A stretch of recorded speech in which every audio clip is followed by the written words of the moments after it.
নমস্কার বন্ধুরা, আমি সায়ন ভট্টাচার্য ফিরে এসেছি নতুন একটা ভিডিও নিয়ে। 20 জন আমি এসেছিলাম পূর্ব মেদিনীপুর জেলার পাঁশকুড়ার বেগুনবাড়ি কালী মন্দিরে। এখানে ছিল ওই দিন মায়ের নিরঞ্জন। এই মন্দিরে মায়ের পুজো শুরু হয় ফলহারিণী অমাবস্যার দিন। মা এখানে 1 মাস থাকেন। এই দিন শোভাযাত্রায় অনেক ভক্তের সমাগম হয়েছিল। আসুন জেনে নিই এই মন্দিরের ইতিহাস। কথিত আছে প্রায় 250 বছর আগে হিনুডাং ও দিনুডাং নামের 2 ভাই ছিলেন। তারা তৎকালীন রাজা নারায়ণ রায়ের কুস্তিগীর ছিলেন। এই সময়টা ছিল দিওয়ানি লাভের পরবর্তী সময়, 1756 থেকে 1770 সালের মাঝামাঝি সময়।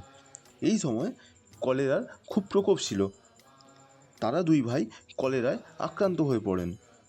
তাই তারা কালী পুজো করার সিদ্ধান্ত নেন ও আরোগ্য কামনা করতে থাকেন। কিছুদিন পরে তারা সুস্থ হয়ে যান। এই 2 ভাই বাগদি সম্প্রদায়ের ছিলেন। তৎকালীন সময়ে ব্রিটিশ শাসনকালে অন্যতম যোদ্ধা ছিল এই বাগদিরা। ব্রিটিশ শাসন চলাকালীন অনেক দল অপরাধমূলক কাজের সাথে জড়িয়ে পড়েন। তারা দোষী সাব্যস্ত হন। হিনু ও দিনু মাকে দেওয়া প্রতিশ্রুতির জন্য ডাকাতি শুরু করেন। যেহেতু বেগুন বাগানের উপর গড়ে উঠেছিল এই কালী পুজো, তাই এই কালী পুজোর নাম বেগুনবাড়ির কালী পুজো ও জায়গার নাম বেগুনবাড়ি গ্রাম। এখন এই মন্দিরের দায়িত্বে রয়েছে সরাইঘাট ও পাওবাকি গ্রামের মানুষরা। এই মন্দিরের অদূরেই রয়েছে ছোট মন্দির বা ছোট মায়ের মন্দির। মন্দিরেও এই একই সময়ে পুজো হয়। বড় মার পুজো শুরু হওয়ার পর এই মন্দিরে পুজো শুরু হয়।